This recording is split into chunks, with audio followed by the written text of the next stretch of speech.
HACR fuses are specifically designed for heating, air conditioning, and refrigeration applications. The acronym HACR stands for heating, air conditioning, and refrigeration, not Hermetic.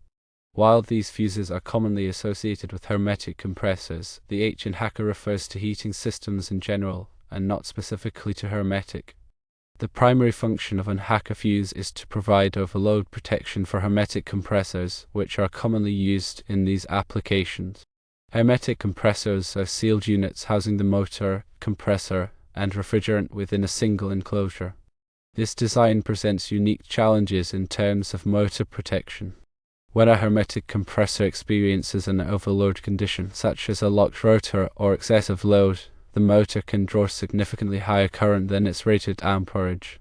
This overcurrent can quickly lead to overheating and potentially burn out the motor windings, resulting in costly damage and downtime. HACR fuses are specifically designed to handle the inrush current associated with starting a motor while still providing adequate protection against sustained overloads. Standard fuses may trip prematurely due to the high inrush current, while HACR fuses are designed to tolerate the surge and only trip when a true overload condition exists. The National Electrical Code, or NEC, provides guidelines for the selection and application of HACR fuses in various electrical systems. NEC Section 440 covers air conditioning and refrigeration equipment, including Hermetic motor compressors. This section specifies the requirements for overcurrent protection, including the use of HACR fuses where applicable. Understanding the current rating of a fuse is critical for proper circuit protection. The fuse current rating represents the maximum amount of current the fuse can carry continuously without opening the circuit. Selecting the appropriate fuse current rating ensures that the fuse will trip and interrupt the circuit under overload conditions, protecting downstream equipment from damage. NEC Table 310.15b16 provides ampacities of insulated conductors rated up to and including 2000 volts, 60 degrees Celsius through 90 degrees Celsius. These ampacity ratings are based on specific conditions such as the conductor's insulation type, ambient temperature, and the number of conductors in a raceway or cable. When selecting conductors for electrical circuits, it is essential to consider these ampacity ratings to ensure that the conductors can safely carry the intended current without overheating. Overcurrent protection is a crucial aspect of electrical safety. Overcurrent protection devices, such as fuses and circuit breakers, are designed to protect electrical circuits and equipment from excessive current flow, which can lead to overheating, damage, and even fire. These devices work by interrupting the circuit when the current exceeds a predetermined level, preventing further damage. The interrupting rating of a fuse or circuit breaker is the maximum amount of fault current that the device can safely interrupt without failing. When selecting overcurrent protection devices, it is essential to ensure that their interrupting rating is sufficient to handle the available fault current to the installation location. This helps prevent catastrophic failures and ensures the safety of personnel and equipment. Voltage drop is the decrease in voltage that occurs along an electrical conductor due to the conductor's impedance and the current flowing through it. Excessive voltage drop can lead to various problems, such as reduced equipment performance, increased energy consumption, and premature equipment failure. To minimize voltage drop, it is essential to select conductors with adequate size and minimize the length of electrical runs. NEC Article 215 provides guidelines for feeder conductors, including requirements for voltage drop. Feeders are the conductors that supply power from the service equipment to branch circuits. NEC Section 215.2a recommends limiting the voltage drop on feeders to no more than 3% for power, heating, and lighting loads, or a total of 5% for feeders plus branch circuits. Branch circuits are the final circuits that supply power to individual loads such as lighting fixtures, receptacles, and appliances. NEC Article 210 provides requirements for branch circuits, including conductor sizing, overcurrent protection, and grounding. NEC Section 210.19a specifies the minimum ampacity of branch circuit conductors, which must be sufficient to carry the non-continuous load plus 125% of the continuous load. Continuous loads are those that are expected to operate for 3 hours or more at a time. Grounding is a critical safety measure in electrical systems. Grounding provides a low impedance path for fault current to flow back to the source, allowing overcurrent protection devices to quickly trip and interrupt the circuit. This helps prevent electrical shock hazards and equipment damage. NEC Article 250 provides comprehensive requirements for grounding and bonding in electrical systems. Bonding is the process of connecting all metal parts of an electrical system together to create a common ground potential. This helps to minimize voltage differences between metal parts, reducing the risk of electrical shock. NEC Section 250.92 specifies the requirements for bonding of metal enclosures, raceways, and other non-current carrying metal parts. Electrical enclosures are designed to protect electrical equipment from environmental factors such as dust, moisture, and physical damage. Enclosures are typically rated according to their ability to withstand specific environmental conditions. NEMA ratings, developed by the National Electrical Manufacturers Association, classify enclosures based on their protection against various hazards. For example, a NEMA 4 enclosure is designed to be watertight and dust-tight, making it suitable for use in wet or dusty environments. Conduit is a type of raceway used to protect and route electrical conductors. There are various types of conduit available, each with its own advantages and disadvantages. Rigid metal conduit, or RMC, is a heavy-duty type of conduit that provides excellent physical protection for conductors. Electrical metallic tubing, or EMT, is a lightweight type of conduit that is easier to bend and install than RMC. Flexible metal conduit, or FMC, is a flexible type of conduit that is used in applications where flexibility is required. Wiring methods refer to the techniques and materials used to install electrical conductors. Various wiring methods are permitted by the NEC depending on the application and the environment. Cable wiring involves the use of pre-assembled cables containing multiple conductors. Raceway wiring involves the use of conduit or other types of raceways to protect and route conductors. Open wiring involves the use of insulated conductors supported by insulators. Electrical panels are enclosures that house overcurrent protection devices, such as circuit breakers and fuses. Electrical panels are used to distribute power to various branch circuits within a building. The main breaker in an electrical panel provides overcurrent protection for the entire panel.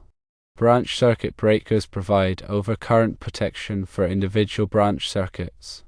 Transformers are electrical devices that are used to step up or step down voltage levels. Transformers are used in a wide variety of applications, such as power distribution, electronic equipment, and industrial machinery. Step-up transformers increase voltage levels, while step-down transformers decrease voltage levels. Electrical motors are devices that convert electrical energy into mechanical energy.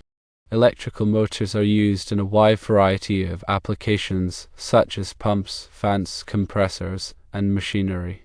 There are various types of electrical motors available, each with its own characteristics and applications.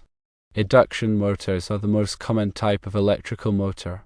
Synchronous motors are used in applications where precise speed control is required. Direct current motors are used in applications where variable speed control is required. Motor starters are devices that are used to start and stop electrical motors. Motor starters provide overload protection for motors and also provide a means of disconnecting power to the motor for maintenance. There are various types of motor starters available, each with its own features and capabilities. Manual motor starters are simple devices that are operated manually. Magnetic motor starters use electromagnets to control the motor.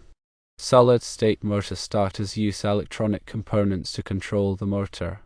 Control circuits are electrical circuits that are used to control the operation of electrical equipment. Control circuits typically use low-voltage power and control devices such as relays, switches, and sensors. Control circuits are used in a wide variety of applications such as motor control, lighting control, and process control. Electrical symbols are standardized graphical representations of electrical components and devices. Electrical symbols are used in electrical diagrams and schematics to represent the components and devices in a circuit. Understanding electrical symbols is essential for interpreting electrical diagrams and troubleshooting electrical circuits. Electrical diagrams are graphical representations of electrical circuits. Electrical diagrams show the components and devices in a circuit and how they are connected together. Electrical diagrams are used for designing, installing, and troubleshooting electrical circuits. Troubleshooting is the process of identifying and resolving problems in electrical circuits. Troubleshooting involves using various tools and techniques to diagnose the cause of a problem and then implementing a solution. Common troubleshooting tools include multimeters, clamp meters, and circuit tracers. Electrical safety is a critical aspect of working with electricity. Electricity can be dangerous if not handled properly. It is essential to follow all safety precautions when working with electricity to prevent electrical shock, burns, and other injuries. Always de-energize circuits before working on them. Use insulated tools and equipment. Wear appropriate personal protective equipment, such as gloves and safety glasses. Follow all applicable electrical codes and regulations. Electrical codes and regulations are sets of rules and guidelines that govern the design, installation, and maintenance of electrical systems. Electrical codes and regulations are intended to ensure the safety of people and property. The National Electrical Code, or NEC, is the most widely adopted electrical code in the United States. The NEC is updated every 3 years to reflect changes in technology and best practices. Electrical inspections are conducted to ensure that electrical installations comply with applicable codes and regulations. Electrical inspections are typically performed by qualified electrical inspectors. Passing an electrical inspection is required before an electrical installation can be energized and put into service. Electrical permits are required for many types of electrical work. Electrical permits are issued by local authorities and are intended to ensure that electrical work is performed safely and in accordance with applicable codes and regulations. Obtaining an electrical permit before starting electrical work is essential to avoid fines and delays. Electrical contractors are licensed professionals who are qualified to perform electrical work. Electrical contractors have the knowledge, skills, and experience necessary to design, install, and maintain electrical systems safely and effectively. Hiring a licensed electrical contractor is essential for ensuring that electrical work is performed correctly and in compliance with applicable codes and regulations. Electrical apprenticeships are training programs that provide on-the-job training and classroom instruction to individuals who are interested in becoming electricians. Electrical apprenticeships typically last 4 to 5 years and include thousands of hours of hands-on experience. Completing an electrical apprenticeship is a common pathway to becoming a licensed electrician. Electrical continuing education is required for licensed electricians in many jurisdictions. Electrical continuing education courses provide electricians with updates on new technologies, code changes, and best practices. Completing continuing education courses helps electricians maintain their skills and knowledge and stay current with industry trends. Electrical safety training is essential for anyone who works with electricity.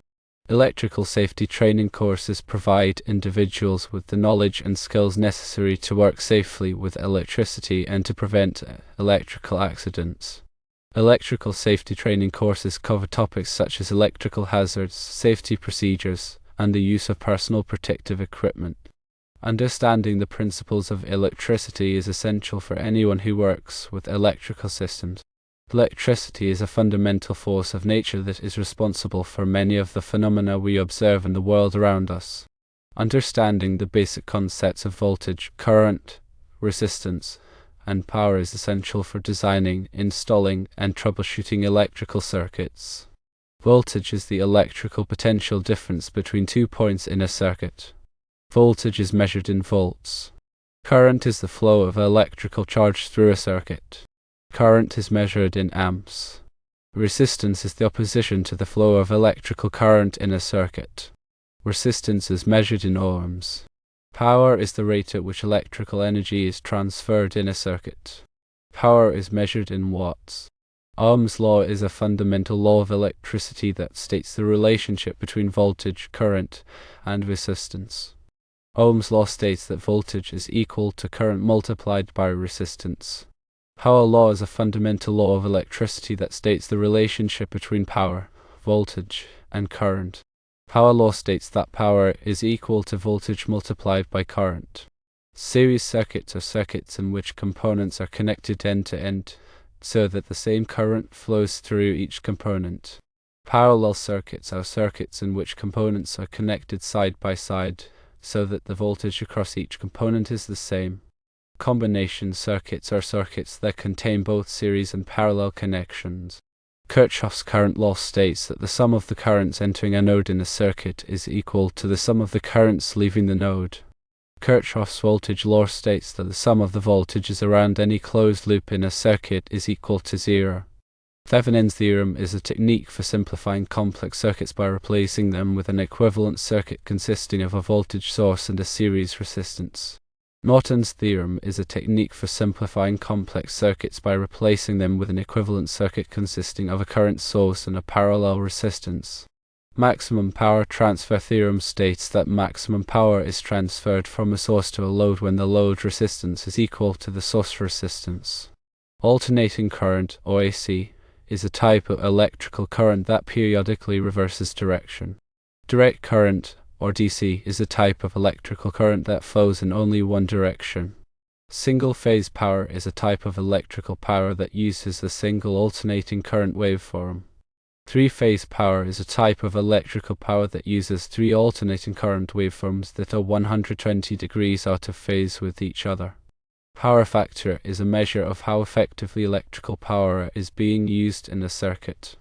A power factor of 1 indicates that all of the electrical power is being used effectively.